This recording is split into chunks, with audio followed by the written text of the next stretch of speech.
Sí, ¿esto lo grabás para llevarlo como un recuerdo? Mirá, más que un recuerdo. Sí. Para mí, vos sos de este planeta, pero es de un futuro del planeta. Es como si fueras de otro planeta. Entonces, Sí, es como me gustaría hablar con alguien que viene de otro planeta. Digamos, sí, sí. tener una charla y que me cuentes cómo es ver el mundo desde este otro planeta del que venís. Sí. Sí. Bueno, yo te digo desde el punto de vista de los sueños, ¿viste? Los sueños que uno tiene cuando es adolescente, cuando es niño.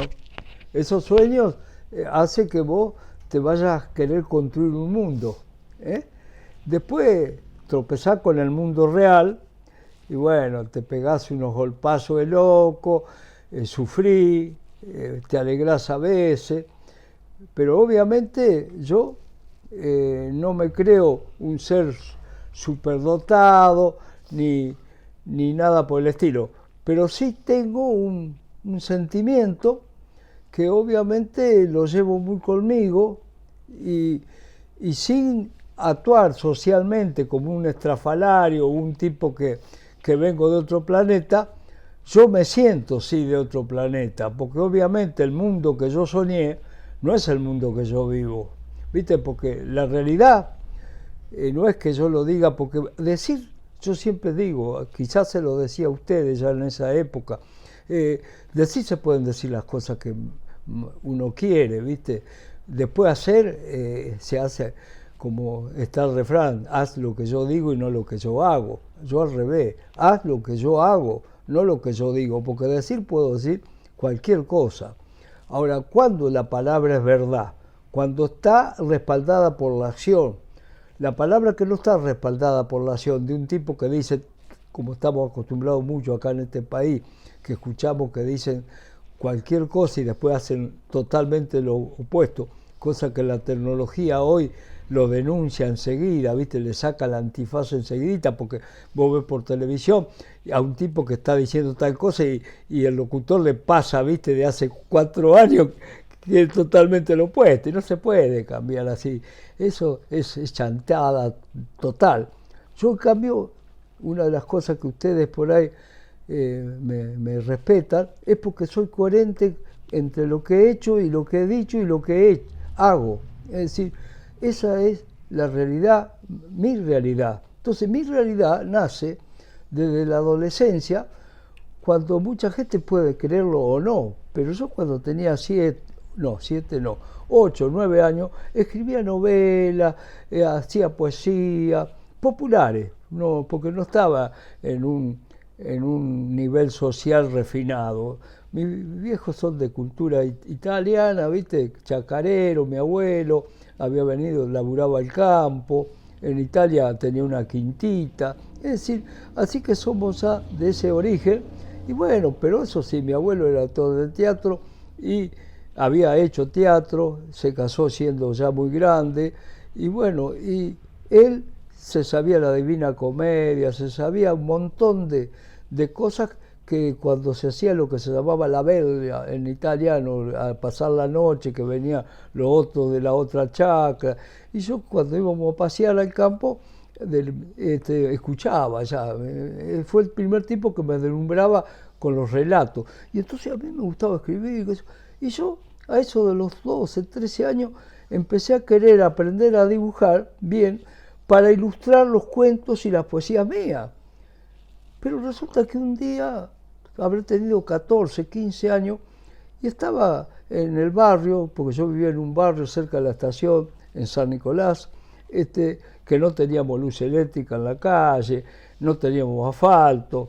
A veces yo escucho de los chicos que no van a la escuela porque no tienen estufa. ¿Qué estufa? ¿Qué carajo? ¿Viste? Nos cagábamos de frío, nos ensuciábamos de barro hasta las rodillas cuando llovía. Y nadie protestaba, ¿viste? Todo el mundo hacía esfuerzo para progresar y para ser mejor, ¿viste? Sin esperar que te vinieran a... Mi viejo me enseñaba eso, entonces yo me crié con esa cultura. Entonces una noche que estaba ahí vagueando solo mirando las estrellas, porque desde chico mi papá me enseñaba la Vía Láctea, las distintas estrellas. Tuve, y no por eso me creo un místico ni iluminado, pero yo digo lo que a mí me pasó, una iluminación, como sentí como una cosa, como un rayo de luz que me iluminaba el interior y que me decía que yo tenía que pintar, porque la pintura, no lo olvide nunca, Alejandro, vos lo sabés ya, pues yo te lo he dicho, es un lenguaje universal, es decir, además yo no lo invento eso, porque vos lo que hacés, lo ve un chino, lo ve un japonés, lo ves un tailandés, lo vemos nosotros, y no hay traducción, es esa imagen. Cuando en cambio la literatura, las traducciones a veces son rejodidas, vos mismo lo ves a veces en las películas que traducen una cosa, yo veo mucho en Europa a veces y veo películas italianas y ponen una cosa y el tipo está diciendo otra, ¿viste? Parecida, sí, pero otra. Entonces, que tenía que dedicarme a la pintura, porque ese era el lenguaje universal. Y yo siempre, respetando incluso porque tenía algún conocimiento, a Miguel Ángel, a Leonardo, los grandes maestros, yo quise hacer siempre una pintura nueva, una nueva pintura, que yo después le llamé la nueva imaginación en el 65. Es decir, y que es lo que vengo haciendo de esa época, ¿no? Entonces, ese es mi planeta, ¿viste? Un planeta que quiere el amor. Primero, la base fundamental es la dignidad. A donde no hay dignidad, no hay nada. Entonces, en base a esa dignidad, obviamente tiene que reinar la justicia, tiene que reinar el amor, la libertad. Entonces, a veces a mí no me puedo consustanciar con mi sociedad, porque esos valores abundan muy escasamente en la sociedad nuestra. Entonces, desde ese punto sí me siento fuera de lo social, por eso no soy de ningún partido político, no participo, porque obviamente, como dice un refrán, Dios está fuera de la historia, es decir, no interviene en la historia. Yo, a un nivel pequeño, digo, yo estoy fuera de todo esto, ¿viste? Más que todo, tomando a Castañeda, ¿no? Que el tipo en el viaje Islán, en la enseñanza de Don Juan, o en cualquiera de las lecturas que yo he hecho de él, también te enseña a estar afuera, ¿viste? O estar ausente, que es más o menos lo mismo. Es decir, que te ubicás en un plano que no es la psicología, no es la política, es un plano superior. No sé si es superior. Superior eso, no llamémosle por otro plano. No, otro plano, no por mejor. Exacto. Sino es un plano donde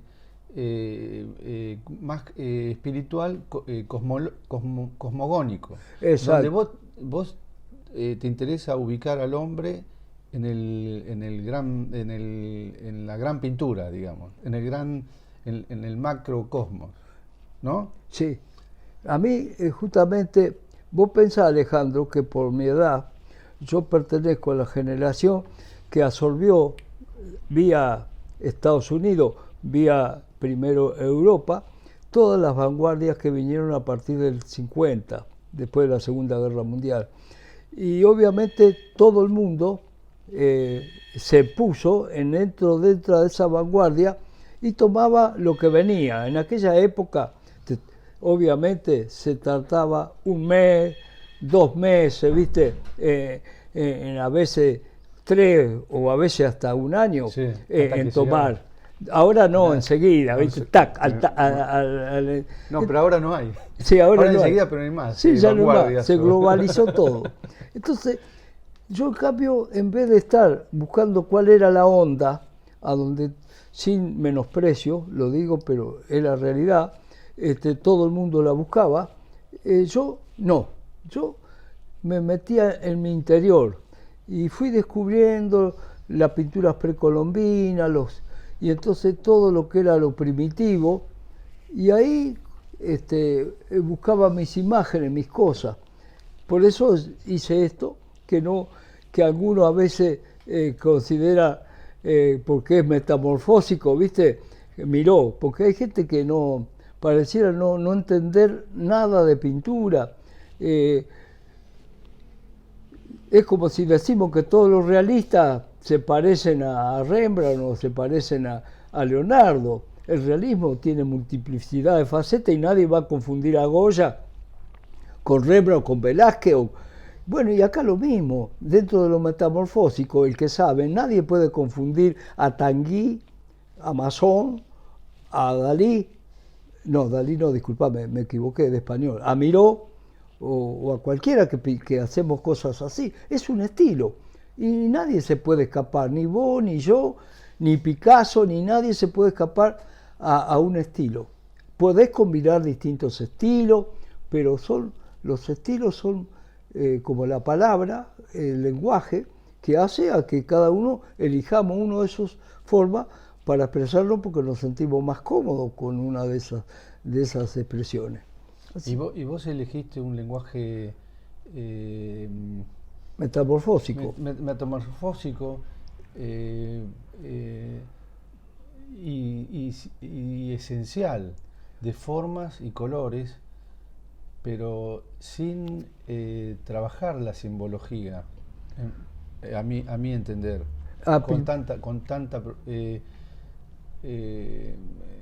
con tanto énfasis, pongámoslo. ¿No? Limitaste el lenguaje a formas y colores. Pero tiene una correalidad. Pero ¿qué podés hablar de los símbolos? Porque a mí me parece que los símbolos deliberadamente están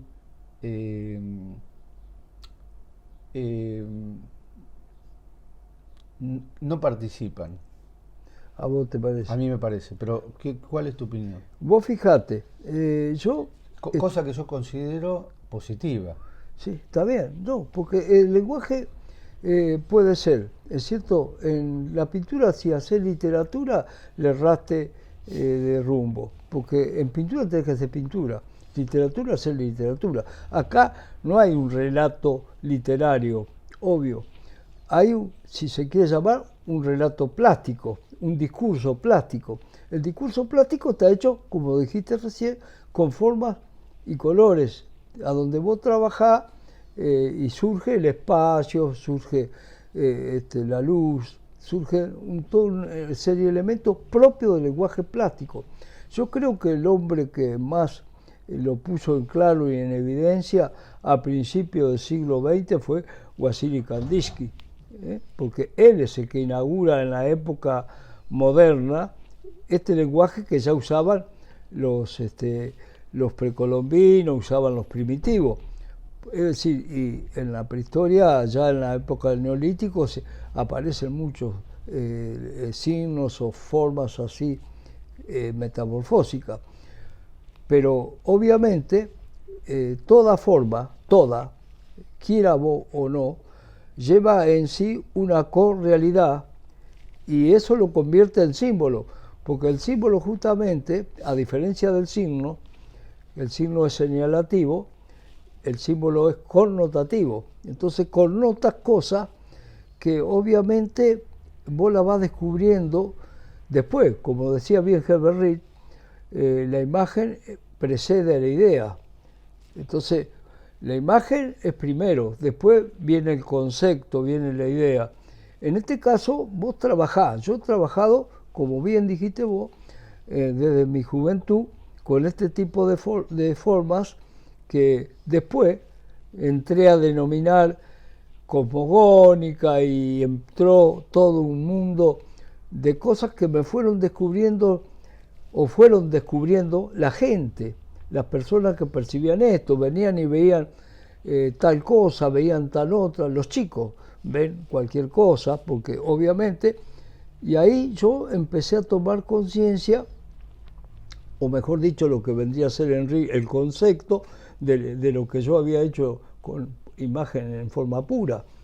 Y eso me permitió a mí ver cosas que yo no las veía, porque yo siempre trabajé en forma inconsciente y automática, es decir, sin hacer un concepto anterior antes de empezar el cuadro. Al contrario, yo siempre digo, cada vez que yo pienso cuadro lo cago. me mando una macana. Entonces yo me tengo que dejar llevar. Y después aparecen las cosas. Y a veces muchas de esas cosas que aparecen me las hacen ver otros, y no yo. De ahí que hoy puedo armar, sí, todo un discurso explicativo de lo que yo he hecho en base a lo que he hecho y no a lo que yo programé. Porque mucha gente hace teoría y después quiere llevarla a la práctica. En cambio, yo creo que la teoría surge de la práctica, ¿viste? Es decir, la práctica lleva a que después surja una teoría que pienso que es más verdadera, porque en definitiva todas las teorías que no han sido comprobadas, vos no podés saber si son verdaderas. Mirá todo lo que se habla del cosmos, del nacimiento. Sí. No, es interesante porque hay en el mundo como dos grandes movimientos, ¿no? El que va de la revelación mística a lo político, y después el otro movimiento que va de lo político a la revelación mística. Es decir,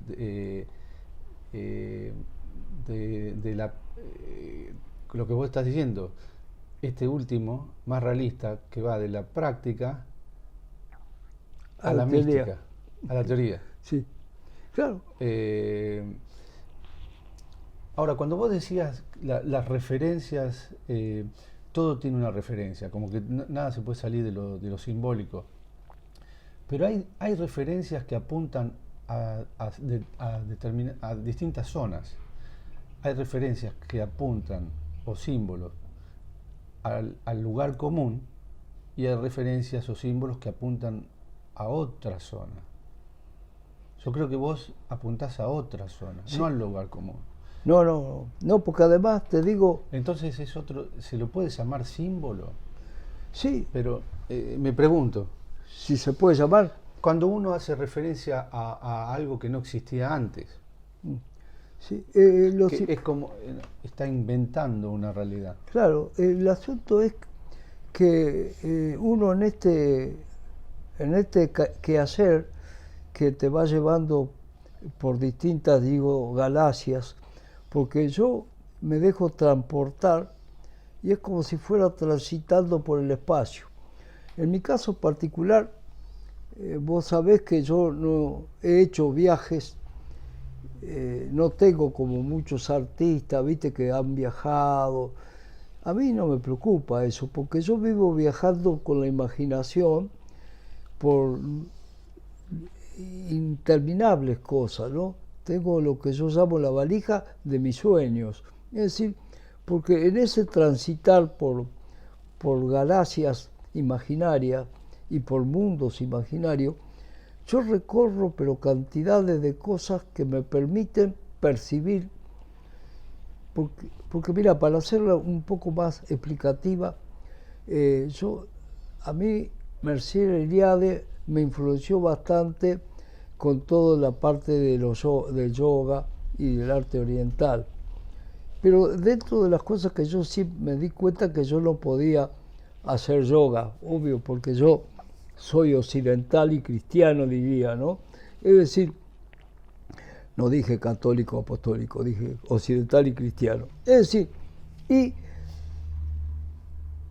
pero en una de las lecturas yo también descubrí que se puede llegar al santo seco no solamente con la práctica del yoga, sino con otras prácticas también.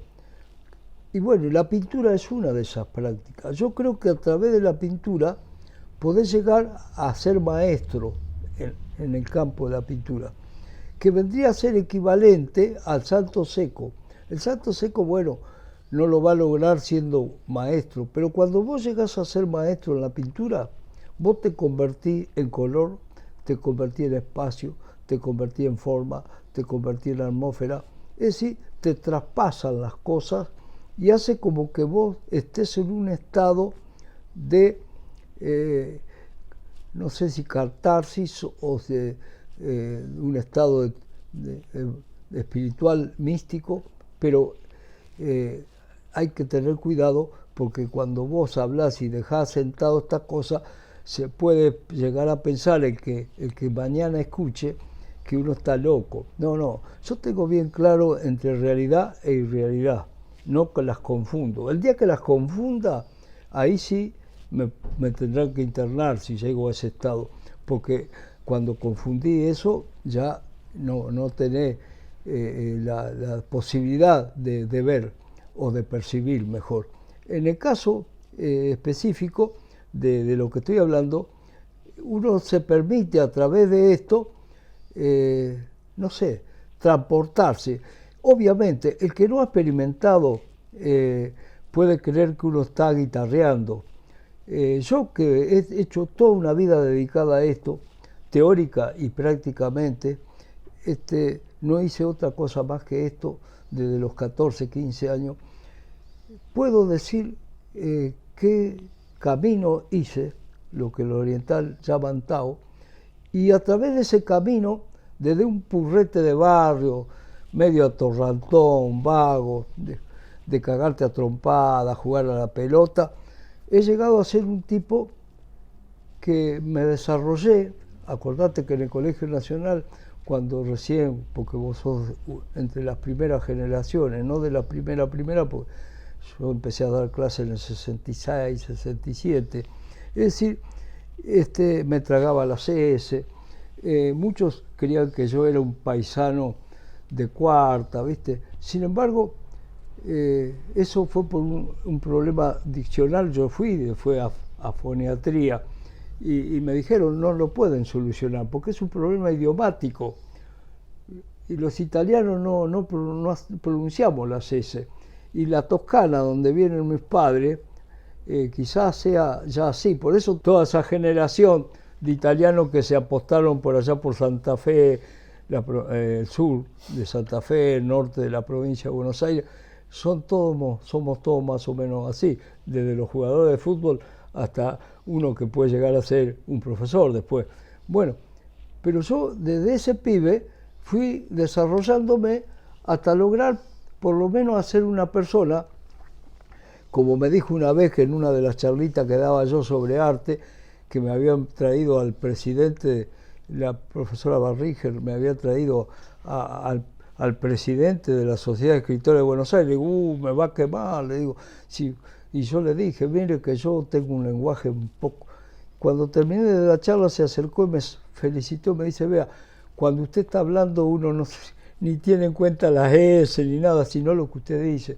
Y bueno, yo tuve una alegría muy grande. Bueno, sí, desde ese purrete llegué a manejar todo lo que manejo en teoría del arte y en la imagen. Entonces hice un camino. Ese camino fue de elevación espiritual. Por eso para mí el arte no fue eso de querer ser, aunque lo pueda hacer por consecuencia, eso es otro problema, de famoso, hacer dinero, hacer todo eso. Para mí el arte fue una forma de mejorar mi condición humana y a través de lo que yo hago mejorar la condición humana de los otros. ¿Para qué sirve eso?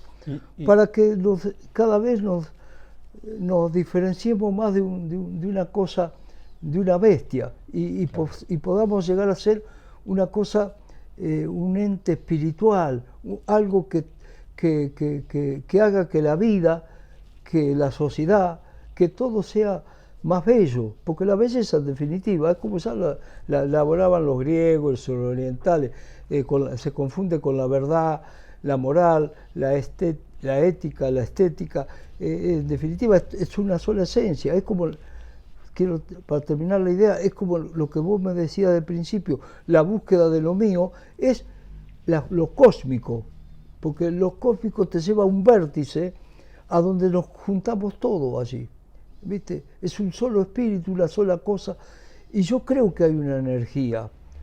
Y yo tengo una anécdota que no quiero confundirla con algún mandatario latinoamericano que habló del pajarito, pero yo tengo una experiencia también con mi padre, ¿no?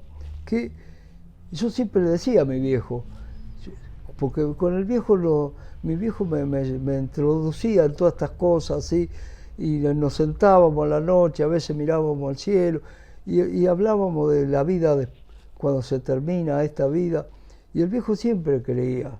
Bueno, le dije, un día yo le dije, bueno, si hay, acordate de avisarme, y te puedo asegurar, Alejandro, que me avisó ya 2 o 3 veces.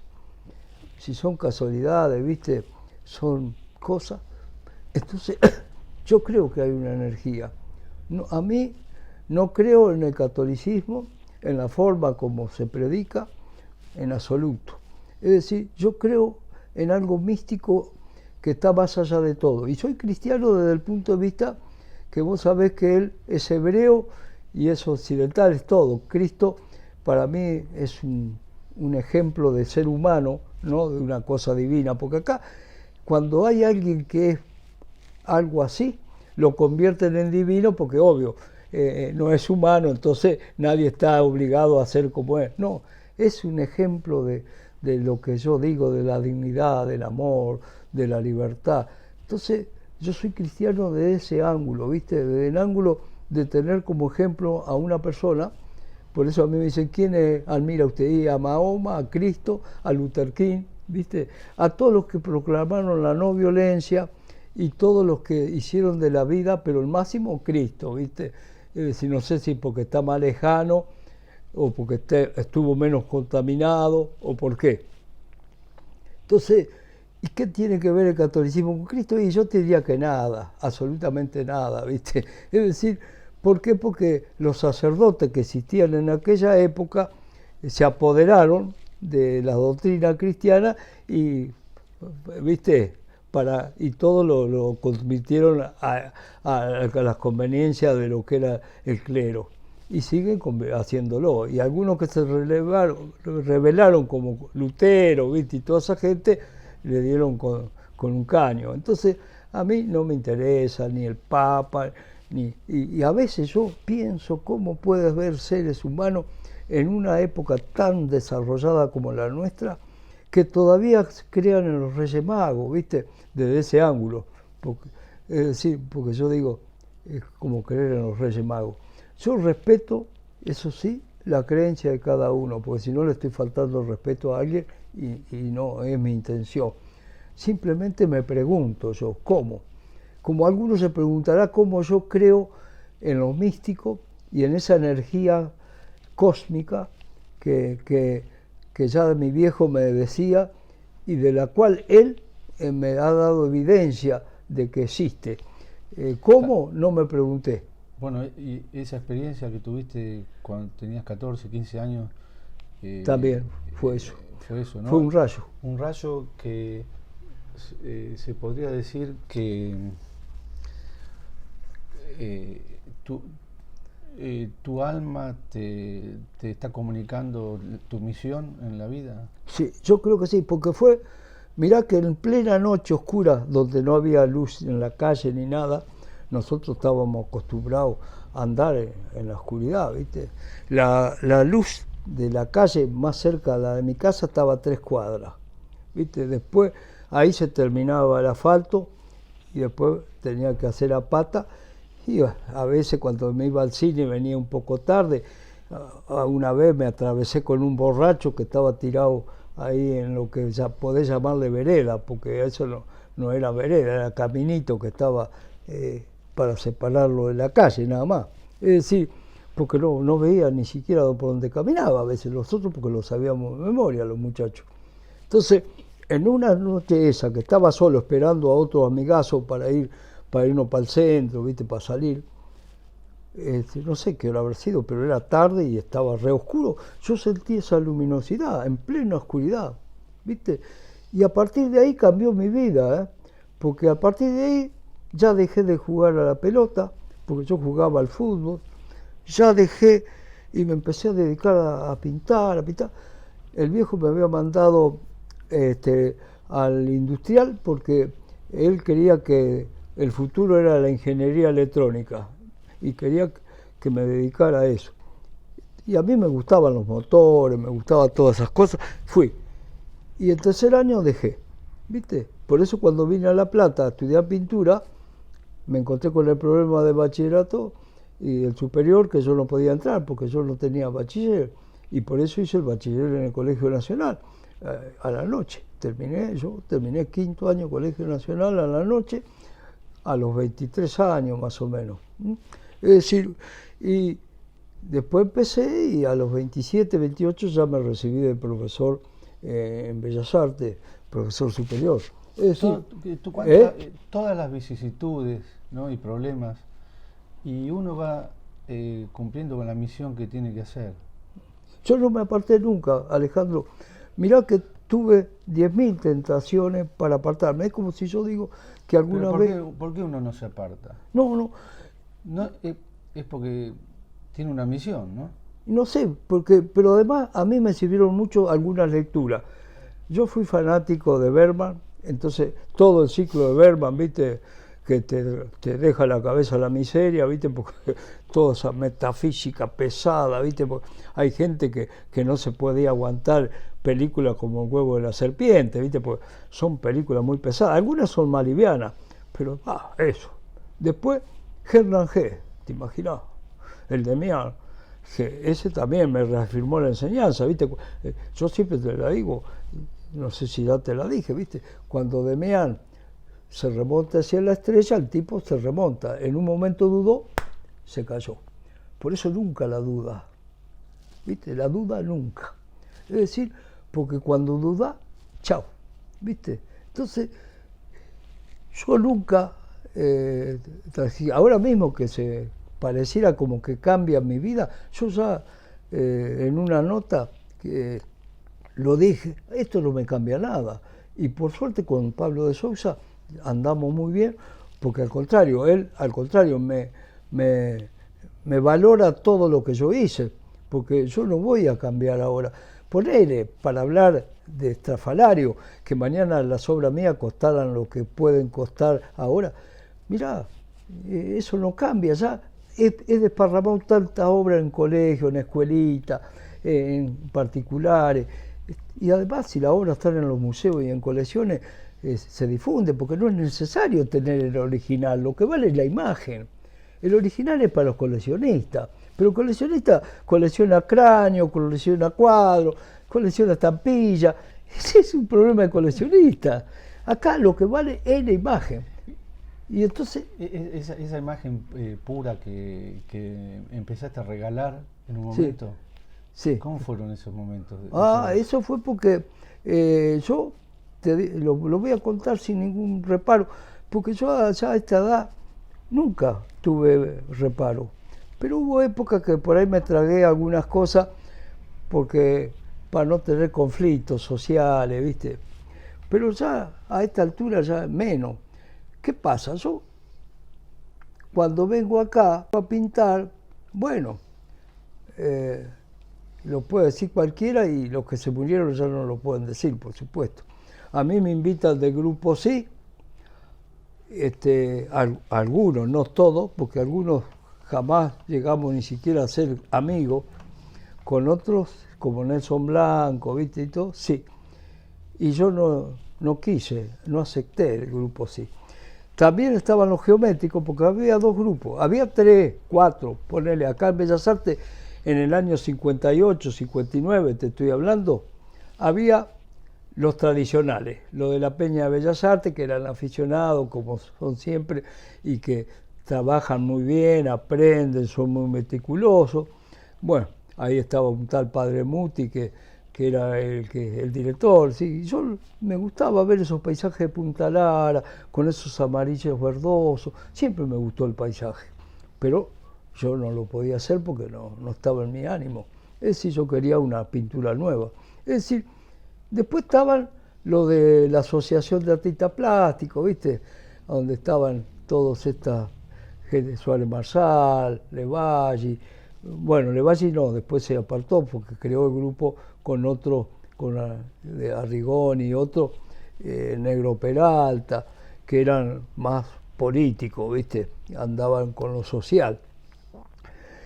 Así que tenían lo de la Sociedad de Artistas Plásticos, estos grupos, los otros de la Peña, Y aparecen estos grupos nuevos de muchachos rebeldes, muy amparados por la gente de Buenos Aires, que son los geométricos, donde estaba Pereira, estaba Casa, estaba Rollier, ¿viste? Trabajaban con rodillos, hacían geometría. Bueno, y el grupo sí que tiraban la pintura, ¿viste? Con el libro de Cirlotto, Dubuffet, Fautrier, todos los informalistas, ¿viste? Yo no me sentí identificado con ninguno de los dos. Vigo, por supuesto, era un tipo independiente. López Osorno se había ido a Japón y entonces no participó tampoco por esas dos causas, cada uno de ellos.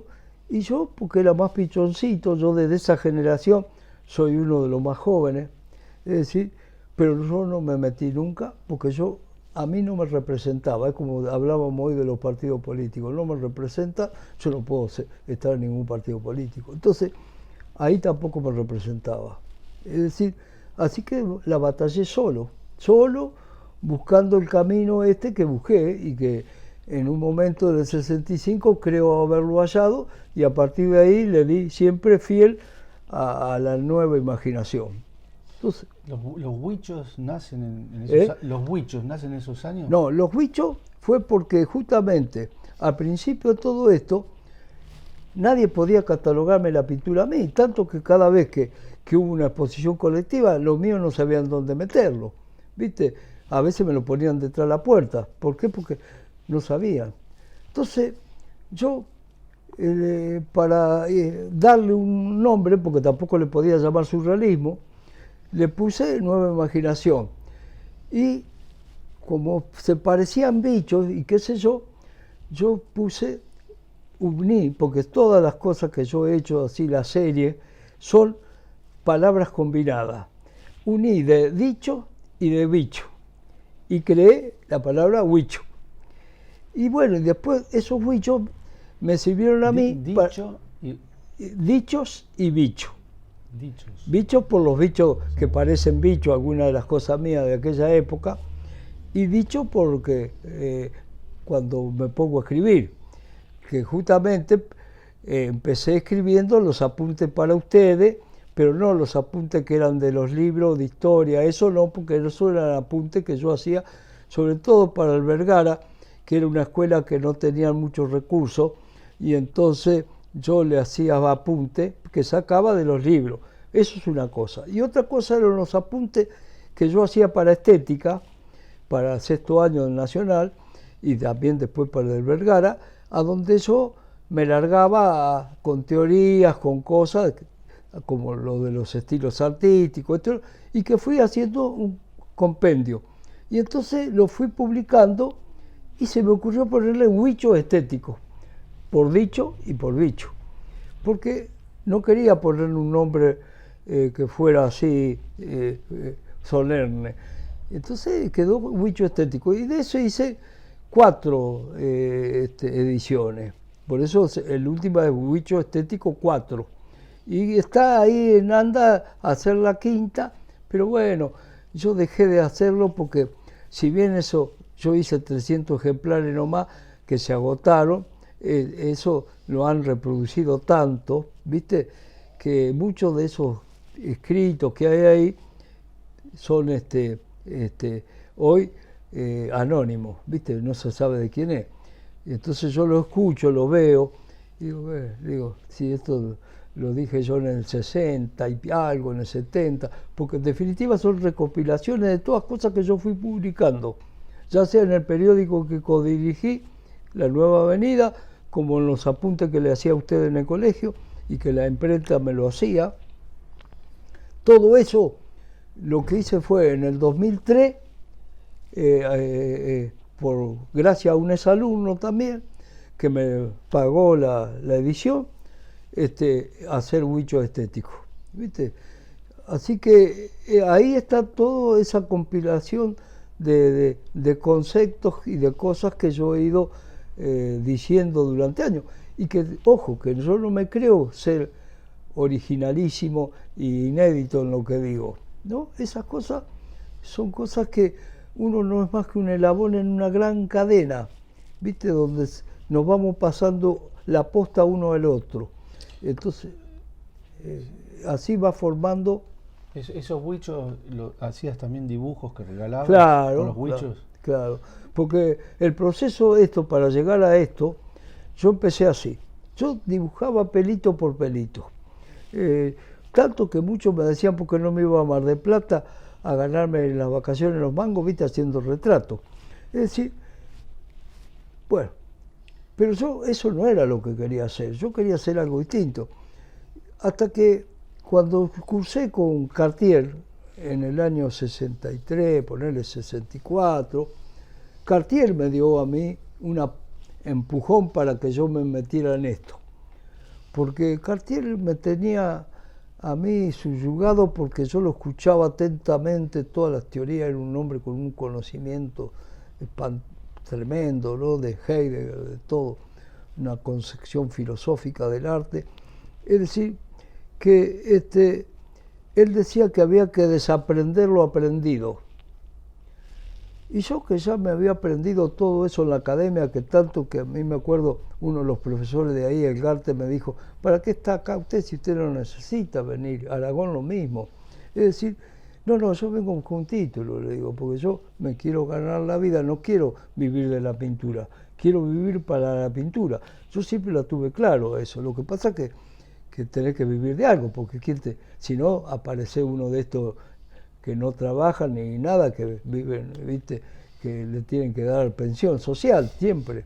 No me gusta a mí eso. A mí me gusta ganarme el pan que me como todos los días. Entonces, obviamente, fui a buscar un título yo. Y eso me permitió después hacer que Boy esté sentado acá conmigo. Es decir, hacer con muchos exalumnos una amistad, no muchos, pero con algunos por lo menos. Es decir, que va transmitiendo, porque mirá que de ustedes tenés varios, ¿viste? Que son hoy destacados como vos.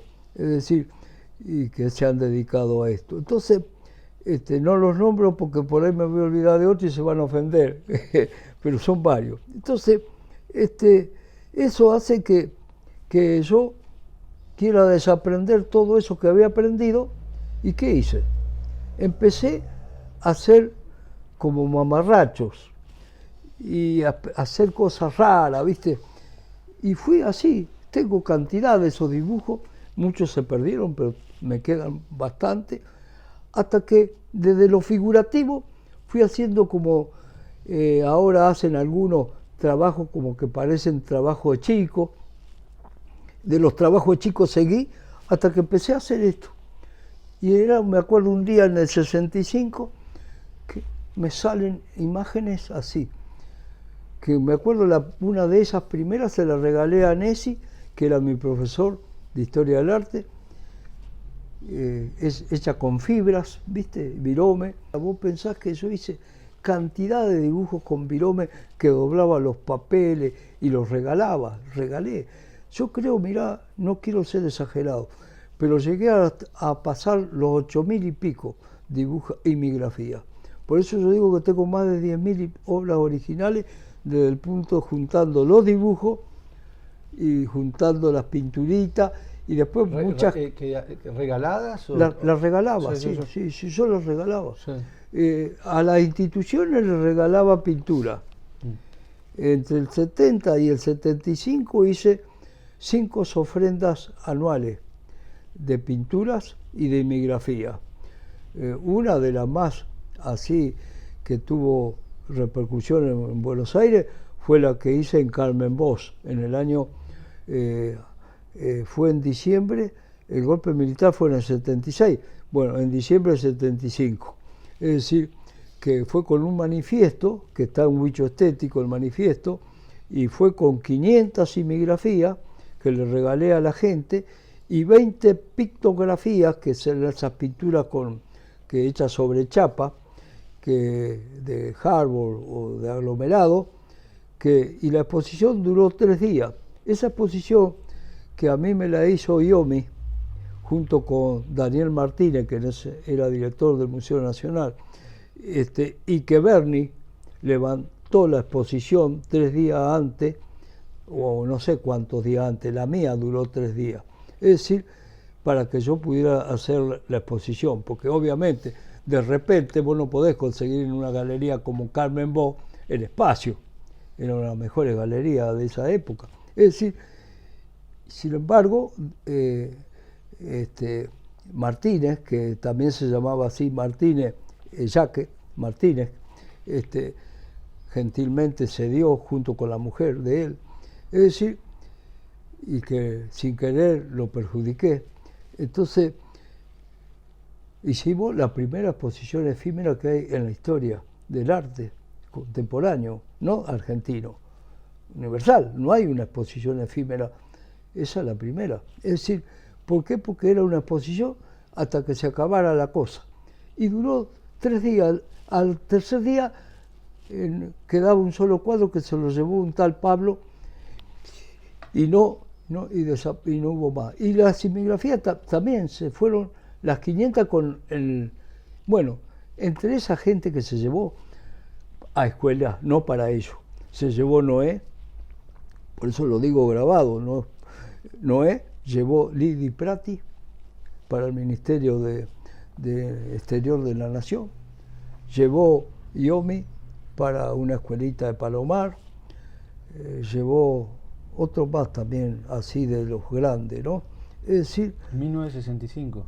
1975, diciembre de 1975. Salió en el Herald, salió en La Opinión de esa época, creo que en La Opinión salió en enero, porque era fin de año ya.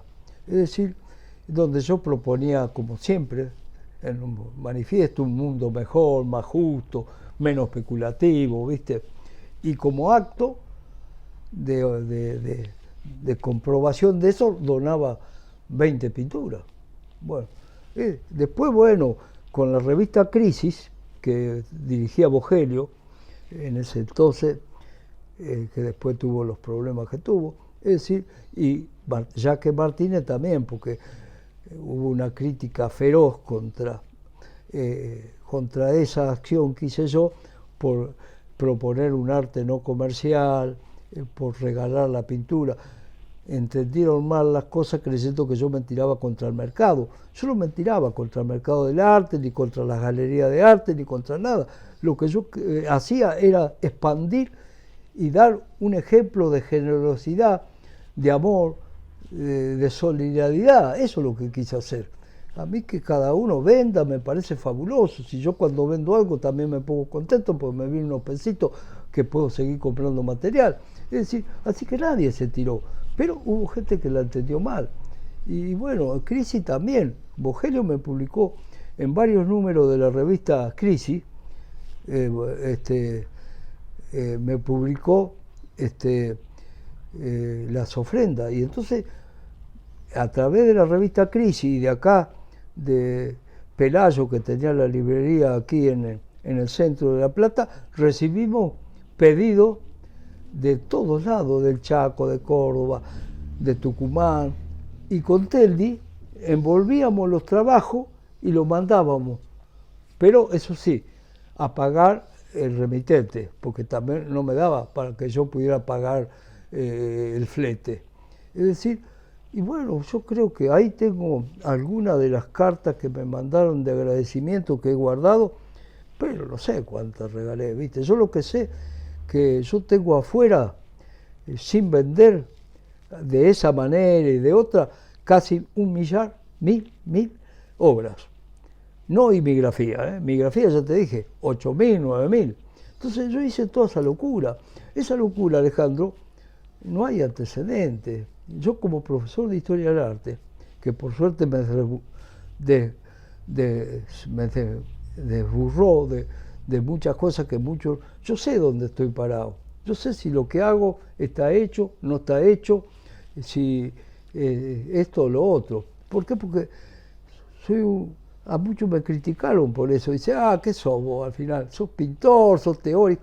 Y yo, sin compararme, pero con un ejemplo contundente, digo, y mira Leonardo era ingeniero, era médico, era de todo. Así que el que tiene talento tiene para cualquier cosa. Se tira un pedo y es talentoso, ¿viste? Y el que no tiene talento, no tiene talento. Así que dejémonos joder con eso. Claro, porque a veces como yo me metía en estos terrenos, vos como no sos pintor, que sos teórico, que sos crítico de arte, que sos.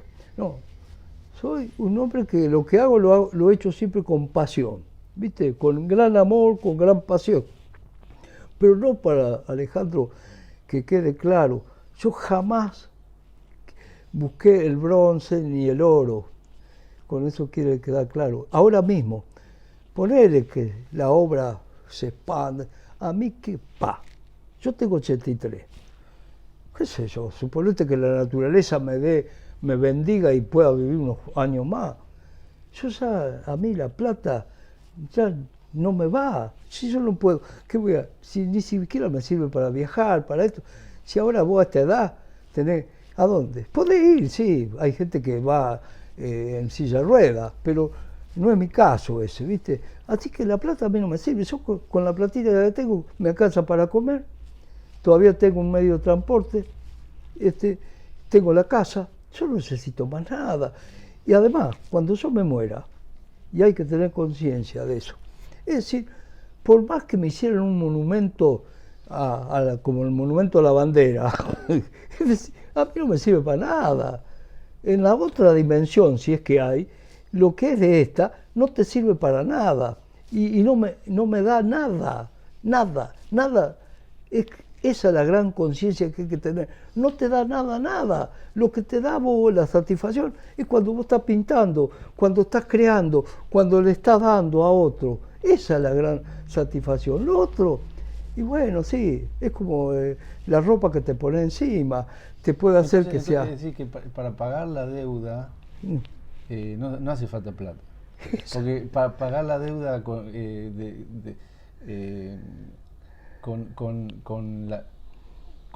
el alma que uno tiene es haber cumplido la misión claro. del alma.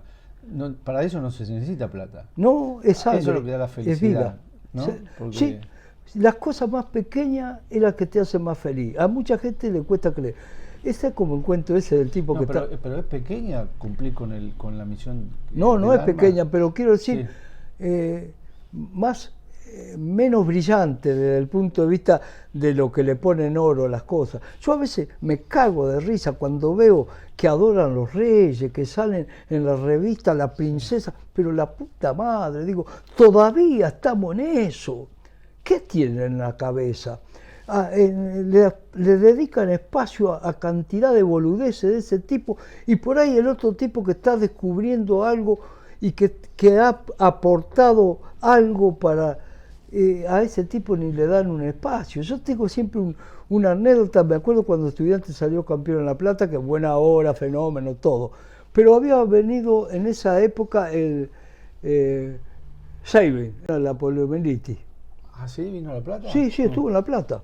Estuvo en La Plata. Y yo me enteré, ¿viste? Por casualidad, porque siempre compré el diario para enterarme de las cosas de acá. Bueno, hoja 1, grande, Estudiante, campeón, ¿viste? Hoja 2, chiquitito, allá arriba, que nos visitaba Sabin.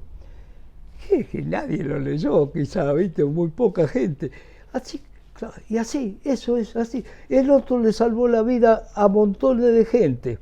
Que pueden caminar y ni ocupa espacio. Y el otro que está bien, da una satisfacción, una alegría, pero vos no podés decir que Maradona es más que él o que otros científicos, otros tipos que han aportado cantidad de cosas, y que yo, gracias a Dios, gracias a este tipo que ni siquiera me puedo retener el nombre porque es un nombre medio alemán, inglés, norteamericano, que inventó el audífono, yo puedo estar hablando con vos. Si no, yo no podía estar hablando, tendría que ser como Beethoven, escribiendo con una pizarra y así, una locura, porque yo me saco esto y no escucho absolutamente nada. Pero ese tipo vale 10.000 Maradona, ¿te das cuenta? Pero no porque me beneficia a mí, beneficia un montón. Pero ese y otros tantos. La sociedad es pelotuda, la sociedad fomenta toda la mugre que tenemos. Los medios fomentan todo eso. Yo en Testamento Estético lo digo muy claro, ¿viste? Pero nadie me dio bola. Testamento Estético nunca puede ser un bestseller, ¿te das cuenta? Porque, y eso pasó con la exposición que decía hoy, con todo. Yo sin querer, queriendo, no sé, le doy con un caño cuando hablo a estas cosas. Y porque entonces perjudico, pero son una manga de pelotudos, es como con la contaminación ambiental y todo, creen que ellos se van a salvar. El día que destruyamos el planeta, no va a quedar uno. Algún pelotudo creerá que se va a otro planeta en una nave espacial, no sé qué creerá, ¿viste? O que se va a salvar. No, no se dan cuenta que la mejor política que podemos hacer es mejorarnos como seres humanos y mejorar la condición humana. Nos beneficiamos todos. Hay tipos que, viste, son cuadrados. Yo no puedo hacer nada, más que haberme amargado toda la vida en tratar de intentar de mejorar la condición del ser humano como la mejoré la mía, sin que yo me crea perfecto, ni mucho menos.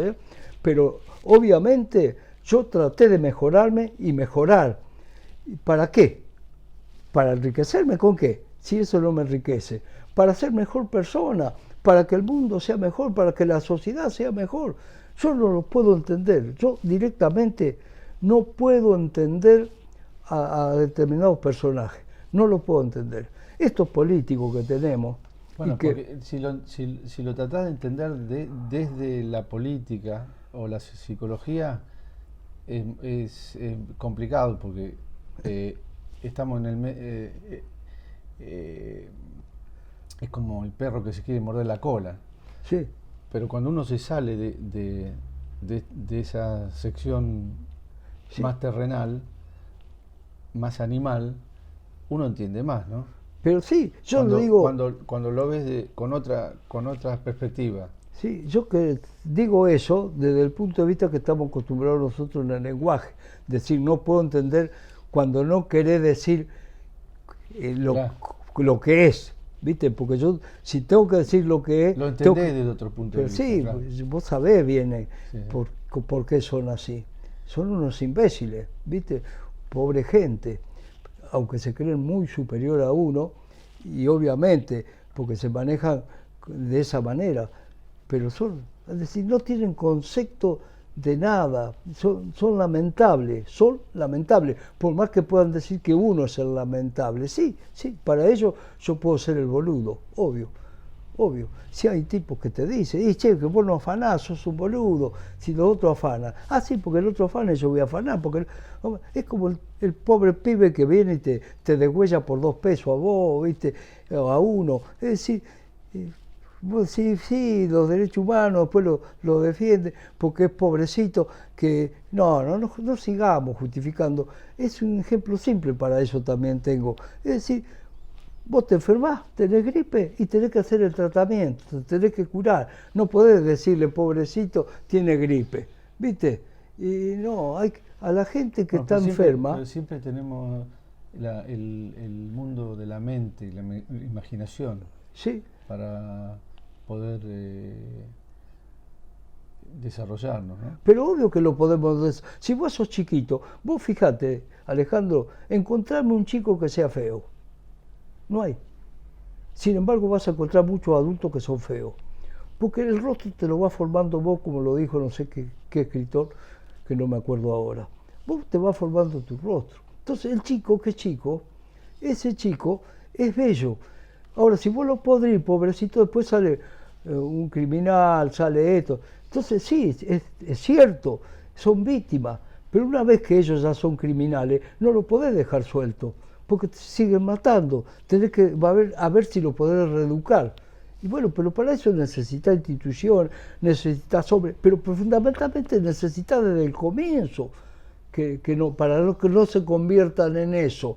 Porque yo siempre tiendo a ayudar a la casa cuna, a los chicos, con los almanaques que hago, con esto, porque yo sé que ahí está la cuestión, en el nacimiento. Es decir, yo tuve la suerte de no ser un vago más, un atorrante, y bueno, no sé, a mí me puede decir, vos tuviste la gracia. No, yo podía haber sido lo que quería. Lo que pasa es que tuve un padre que a mí me enseñó. Una vez que me traje una revistita que no era mía, me dijo, ¿dónde la sacaste? Bueno, y también entendiste de muy chiquito que en el comienzo está el final. El mismo, la intención con que uno da el primer paso determina el final. Sí, yo ¿no? creo. Es como, es una unidad. Sí, y yo creo que eso se lo da no sé qué, pero más o menos es Un percibido. conocimiento ¿no? del alma que uno viene al mundo. Claro. Hay gente que lo tiene, hay gente que no lo tiene, o lo descubre después, o a veces Sí, se descubre de entrada. vos, sí, ¿no? pero vos sabés por qué debe ser. Yo siempre, porque nadie tenemos la verdad absoluta, No, ¿viste? no. Todos nos acercamos más o menos a una verdad que buscamos y que creemos que es la correcta. Es decir, No, la verdad de uno. claro, Sí. pero ¿sabés qué? A mí me parece que la cercanía con la muerte, ¿sabés por qué? Porque vos fijate que hay mucha gente que tiene un problema y dice, me cambió la vida después. Ahí se aviva de que el tipo es efímero, así que lo sopla y se cae, ¿viste? Yo de chiquito estuve al borde de la muerte. Es capaz que eso me hizo madurar antes que otros chicos a mí, ¿viste? No sé, es una idea. Un Es decir, accidente, una enfermedad. una enfermedad. Yo tuve una enfermedad, yo fui dado de baja como muerto del sanatorio San Felipe de San Nicolás, ¿viste? Es decir, sí, a los 2 años. Y después me recuperé por esas cosas que hacen las viejas, que te llevan a este, al otro, a Don Hermenegildo, a esto, a otro, ¿viste?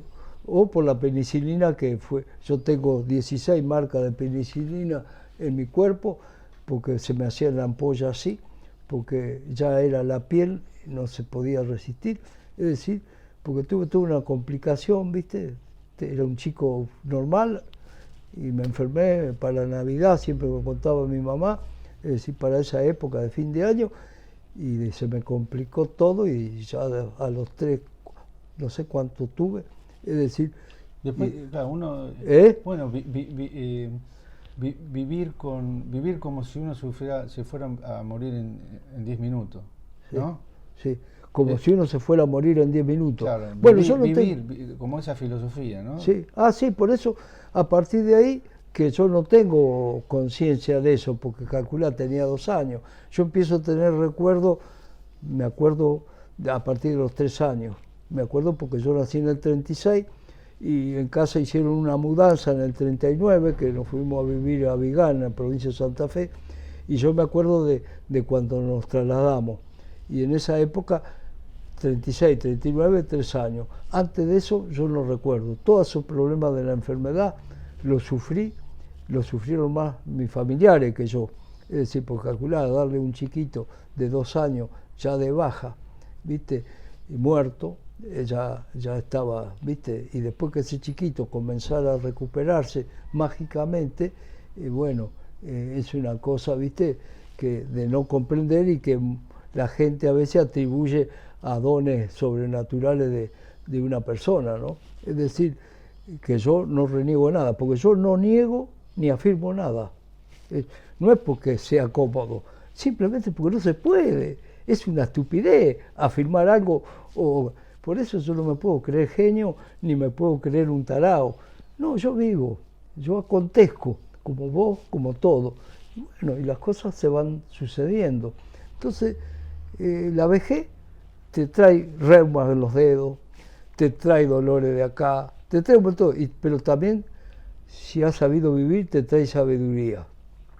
Y esa sabiduría es la que uno olfatea o percibe, que es la que te puede acercar al maestro, que sería el santo seco. Es decir, ojalá, cuando yo veo que se regala tanto, viste, la palabra maestro, artista, ¿viste? En el ambiente nuestro, una joda, es decir, yo digo, pero esto no tiene ni concepto, ¿viste? Es decir, primero para ser artista tenés que ser un sensible que te traspasen la cosa y que pueda expresarla. Y para ser maestro ya tenés que ser esa cosa, ¿viste? Tenés que ser todo eso. Entonces, si te acercás un poquito, yo se me considero aprendiz de brujo, ¿viste? Como decía que escribió bueno, ya me voy a acordar. ¿Castaneda? Sí, no, Aprendiz de brujo lo escribieron 2 franceses. No es así, se llama el libro, no me puedo acordar ahora. No, Castaneda es un capo. Castaneda es un tipo que a mí me enseñó un montón. Ya te digo, fue posterior. Yo Castaneda lo descubro siendo adulto ya. En cambio, a Hernán G, ¿viste? Dostoyevsky antes, por supuesto, uno de los grandes capos que yo admiré de entrada, ¿viste? Todos los rusos profundos, tremendos, bárbaros, los tipos, ¿viste? Pero después que en la juventud, adolescencia, fue, ya te dije, Bergman en las películas y Hernán G en la literatura, ¿no? Tremendo. Después, bueno, vos descubrís a otros tipos como que admiro, a Márquez, 100 años de soledad, ¿viste? Sí, sí. A estos tipos que son, ¿viste? Sí. Fuera de serie, ¿no? Porque el realismo mágico en América también está consustanciado con la pintura que yo hago, ¿viste? Es decir, todo eso te va nutriendo, te va realimentando, porque te sentís como parte de eso, ¿viste? Porque si uno no se alimenta, no puede seguir. No, me viene a la mente, hablando de Castaneda, que él pasaba a través de las paredes. Ah, sí. Y que me vino esta reflexión de, en lugar de hacer un agujero por abajo de la tierra o romper una pared, saltar una pared. ¿Qué pensás? En vez de hacer un agujero en la pared. No, claro, en lugar de pasar, entrar a romper la pared, sí, saltar por arriba de la pared. No, según el concepto de estos que llegan a esto, ya sea Castañeda a través de hechiceros, o en el caso de Eliade a través del Santo Seco, nadie ni salta ni perfora la pared, la traspasa. ¿Cuál es la diferencia? Que vos la traspasás, ¿te das cuenta? Es decir, traspasar es ir más allá de la pared, aunque esté en la pared. Ahora, si es real, como decía Eliade, de que estos tipos santos secos pueden desintegrarse y pasar la pared y volver a integrarse después la pared, no lo sé. Ahora, si a un tipo como él, que le dieron el título de honor y causa de toda la universidad del mundo, incluida la de La Plata, porque estuvo acá hace unos cuantos años, es decir, yo no lo conocía ahí, sino lo conocí antes gracias a un profesor que tuve yo en Bellas Artes, que era un capo en toda cultura oriental, porque a Oriente no se le llama filosofía, se le llama cultura. La filosofía es más de los occidentales, porque la filosofía es un sentido más racional, y la cultura oriental, vos lees a Lao Tse o a ellos, es más espiritual. Entonces la diferencia está entre el conocimiento racional y el conocimiento sensible. Yo soy de los que si tengo algo de conocimiento es sensible, no es racional. Yo todo lo intuyo, me manejo con la intuición, porque vos podés improvisar si tenés algo adentro.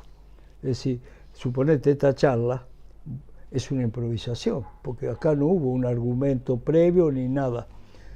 Pero si vos me preguntás y yo no tengo nada adentro, no se da. Entonces, aquellos que dicen que es un improvisado, sí, para ser un improvisado hay que saber. Es al revés, todo es al revés. Desde el ángulo nuestro. Bueno, pero es una combinación de organizar e intuir, ¿no? Claro. Entre lo racional y lo no racional. Nos organizamos para hacer mínimamente con algunos elementos para hacer la charla, pero si no hay nada que decir, queda en organización. ¿No será lo que está pasando ahora, hoy día, que hay mucha organización, pero hay poco contenido? Sí, es lo que pasa, a mi entender, a mi modesto entender siempre, lo que pasa es que se ha podrido todo desde el punto de vista de que se le escapó el mono de la jaula, como dice el refrán, ¿viste? Se quedó la jaula vacía. Claro, el conocimiento se basa en la diferenciación, Alejandro. Doy el ejemplo más simple de siempre. Vos decís cuadrúpedo, y te imaginás todos los animales de cuatro patas, pero cuando vos ya decís caballo o vaca, ya empezás a diferenciar. Si después tomás caballo o vaca, y empezás a ver las distintas clases de raza de caballo, ya tenés más conocimiento.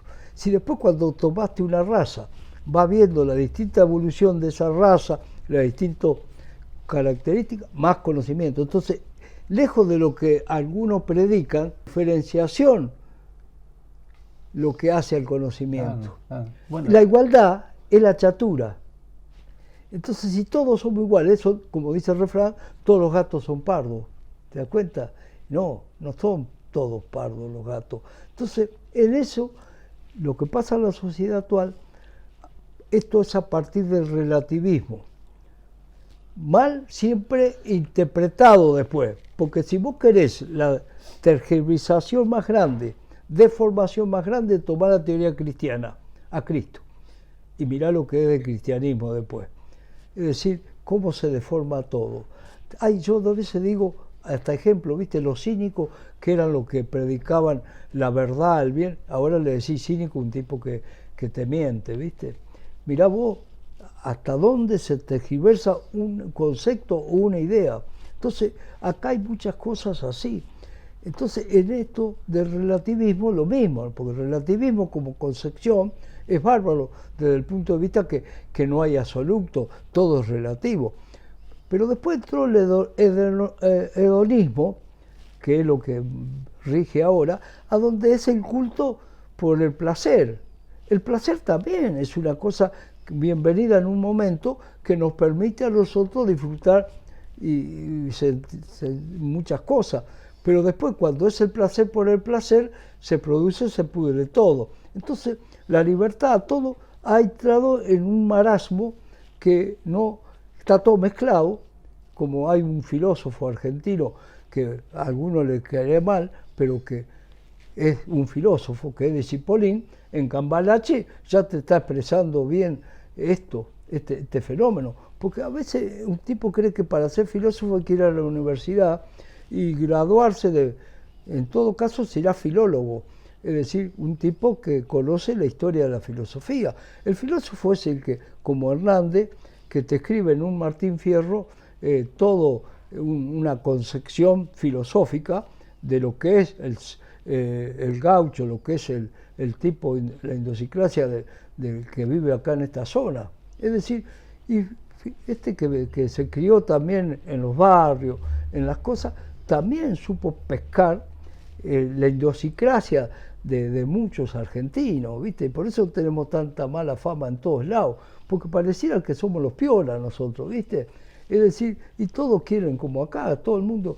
¿Cuántos planes sociales hay en la Argentina? Demos trabajo, pero a mí que no me digan que no se puede. Mira, tenemos un montón de tierra.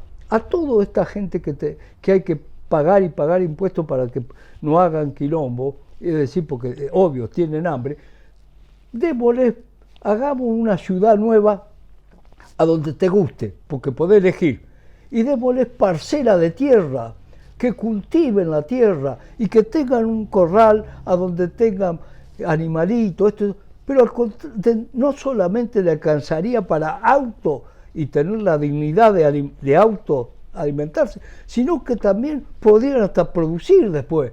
No, lo seguimos teniendo en una condición infrahumana, porque humanamente a mí cuando veo eso digo, ¿cómo pueden vivir así? Arrinconado, amontonado en los asentamientos que hay y viven así y dándole planes sociales, esperando ellos que les llevé la yerba y el mate, es decir, cuando podían vivir dignamente y que me digas que es imposible, no, porque con esa misma plata construimos para el lado del sur, del norte, a donde más te guste, barrios enteros y en poco tiempo los tipos, mientras tanto sí, sigamos dándole hasta que empiecen a cosechar. Pero ¿cómo me van a decir a mí que no se puede?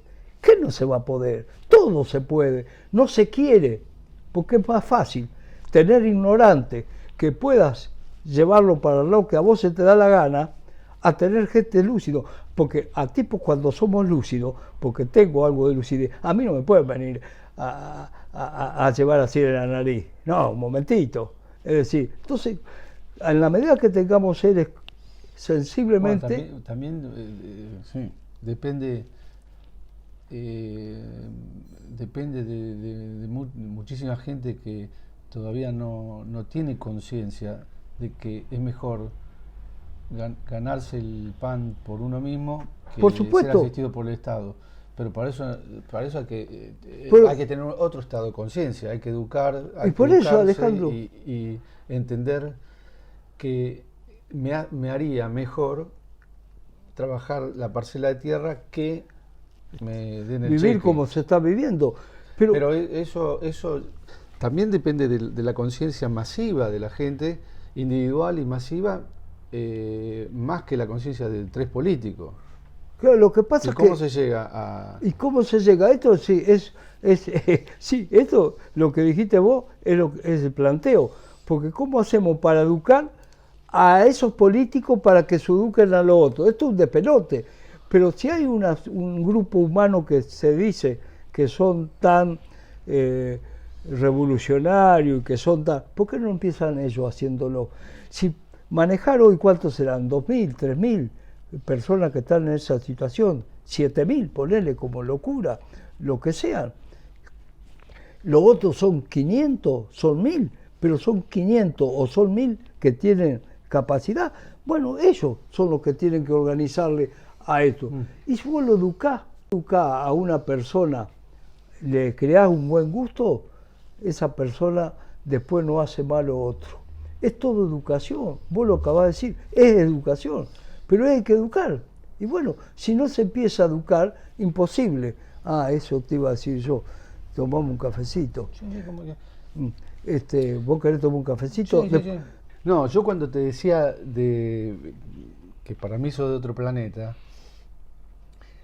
lo decía en el sentido, uno de los sentidos es que cuando alguien cumple con la misión de su alma, es como de otro planeta o de otro tiempo, para pasar del espacio al tiempo.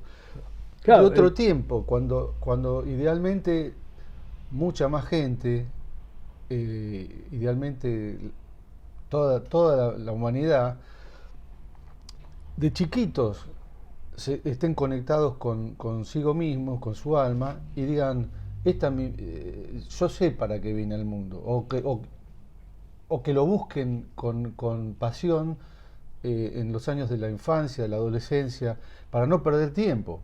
Porque eso es la felicidad, ¿no? Saber que a pesar de todo lo que uno va a pasar, porque no es fácil, estamos en el mundo material, uno va a estar trabajando para cumplir la misión que uno mismo tiene, que puede ser cualquiera. Claro. No tiene que ser así, Sí, no, heroica o estrafalaria o lo que sea. Entonces, en ese sentido, cuando yo estoy con vos, me siento en casa, porque estoy con alguien que me puedo entender, porque me siento unido con otro misionero, digamos. Exacto. Sí. Bueno, sí. No sé, vos que me preguntás si estoy de acuerdo. Claro, yo ya te lo dije hoy. Porque es peligroso esto, ¿viste? Desde el punto de vista de que hay que ser claro en el concepto, porque no tenés que dejar asentado, como algunos de los grandes de la historia que han hecho grandes cagadas, que se han creído señalados o, designados. No, vos lo dijiste claro hoy, yo lo entendí bien. Uno mismo se impone eso. No es que uno se sienta más, ni tampoco se siente menos. Uno se siente que invierte la vida en algo que considera que vale invertirla. Porque la vida, vos nacés, vivís y morís. Es decir, la vida la podés invertir en lo que vos quieras. Desde estar jugando a la bolita toda la vida, ¿viste? El tiempo. Claro, el tiempo. Hasta tomarte vos una misión. Así como, con todo respeto y cariño, la Madre Teresa se dedicó a hacer para asistir a toda esa pobre gente, cosa que yo no tendría capacidad para hacerlo porque no me da. Es decir, yo elegí esto, como obviamente vos elegiste lo tuyo y cada uno elige. Entonces yo Claro, traté... la renuncia de la Madre Teresa es una renuncia, pero también es una ganancia, porque Claro. vos renunciás y te acercás a vos mismo. Claro, pero es que toda elección involucra una renuncia, toda. No hay nada que vos elijas que no has tenido que renunciar a otra cosa, seas o no consciente de ello. ¿Mm? Es decir, nosotros, en el caso particular mío, obviamente yo elegí esto que ya hablamos. Es decir, porque me considero que, ya sea porque místicamente yo me sentí iluminado, ya sea, cada uno tiene su forma, su estilo, pero no por eso me creí nunca superior a nadie, ni, viste, mi imagen me vende, así que yo no necesito decirlo. Yo paso por cualquier tipo simple y humilde de cualquier lado y no por esos que tienen, viste, esa imagen que son personajes. Estoy lejos del personaje. Yo siempre aspiré a ser persona, no personaje, que son dos cosas distintas. Entonces, esa persona que elegí ser,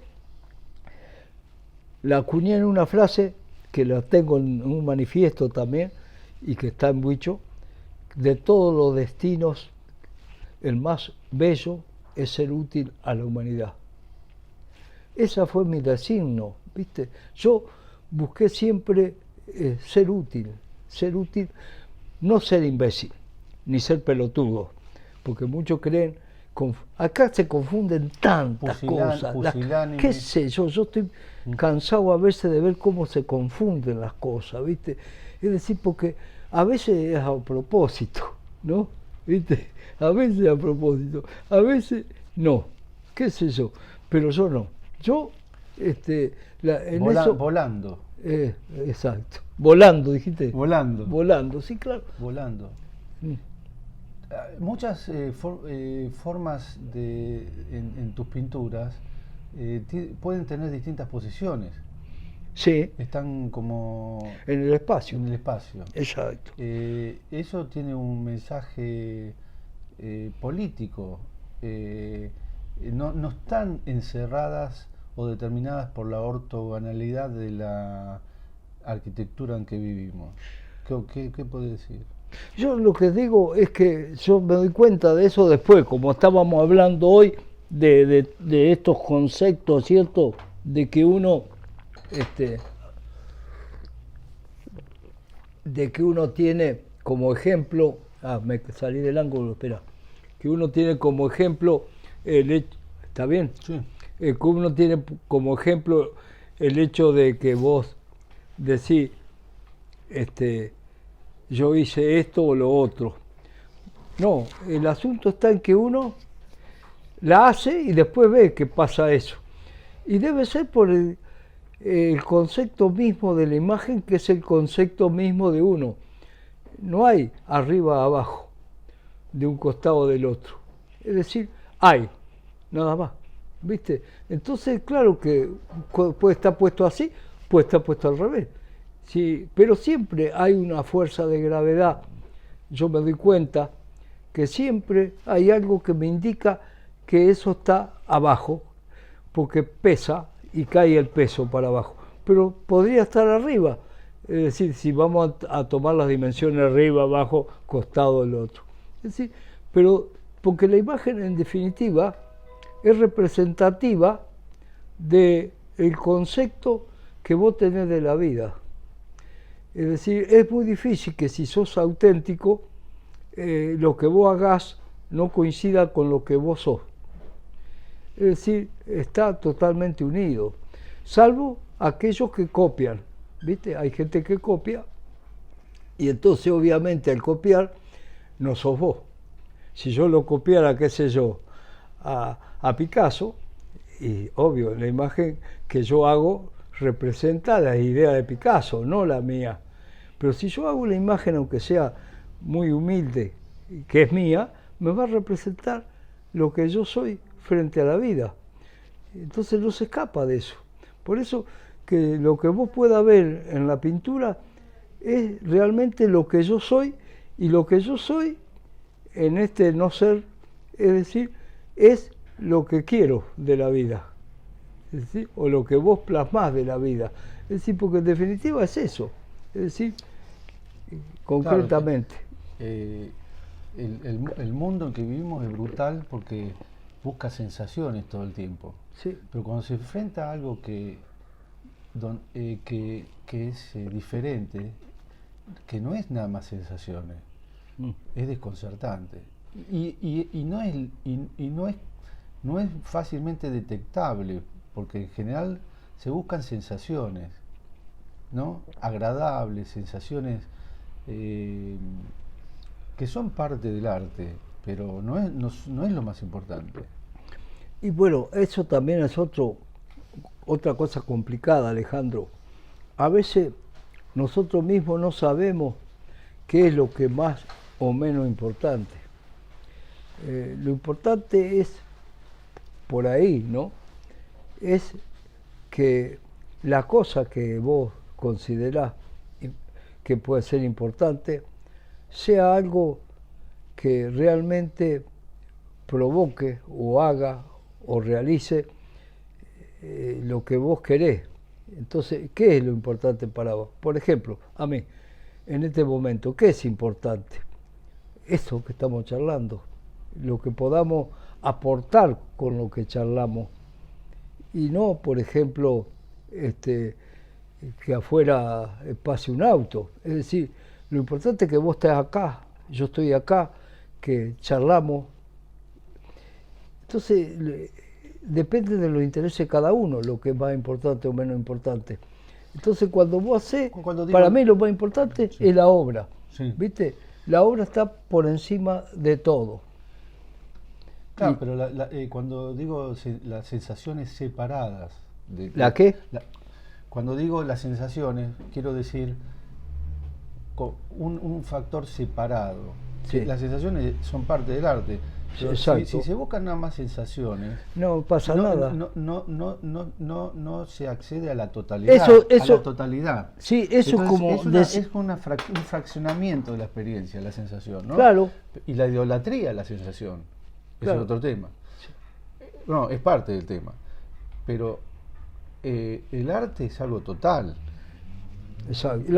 Es como como la vida, es una totalidad con la vida, no es un fabricante un fabricante de sensaciones. Eso no es un artista. Claro, es como, si me lo permitís traducir, yo te diría que es como si vos con el cuadro te quedás con la forma y los colores nada más. ¿Viste? Te quedás con lo que se llama la composición, el equilibrio, la armonía, y vos mirás y te quedás con eso. Esas son las sensaciones. Claro. Pero la percepción es cuando vos eso te permite entrar en otra dimensión. Ahí está. Y entonces empezás a sentir otras cosas. Ahí tenés lo que a mí, traducido al lenguaje del nuestro, veo lo que vos me decís entre sensaciones. Es como lo decíamos hoy del hedonismo, es la satisfacción, pero la satisfacción ¿de qué? Del sexo, la comida, la cosa. No, o es que eso te permite a vos disfrutar y ver otras cosas. Entonces depende del alcance de cada uno de nosotros también. Y cuando vos se podría decir que inventás formas, colores, composiciones, esa invención es relativa y absoluta, es relativa sola, es absoluta sola, o es una combinación entre algo que no se puede modificar y algo que se puede perfeccionar o modificar con otros cuadros. Yo creo que todo se puede, es decir, creer que algo es inamovible y absoluto, creo que es un error. Todo es transformable y todo es modificable. Es como si vos te vas ahora a Heráclito o Parménides.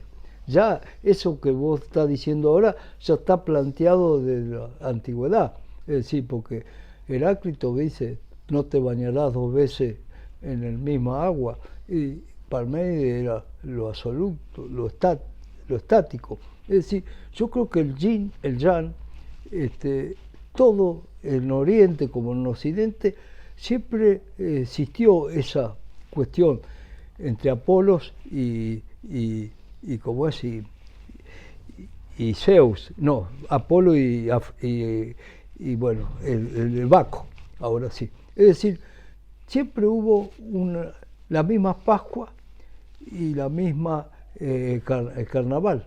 Es decir, siempre jugaron un poco entre lo absoluto y lo momentáneo o lo pasajero, o entre el disfrutar y lo austero. Es decir, así que en ese juego entre esto y lo otro es que se da la dinámica. Ninguna de las dos cosas puede desaparecer. Nosotros no tendríamos luz ahora si no estaría el polo negativo y positivo. Ese es el juego. Entonces, el que se agarra a uno de esos pierde. Es decir, esa es la dinámica de la vida. Está bien. Bueno.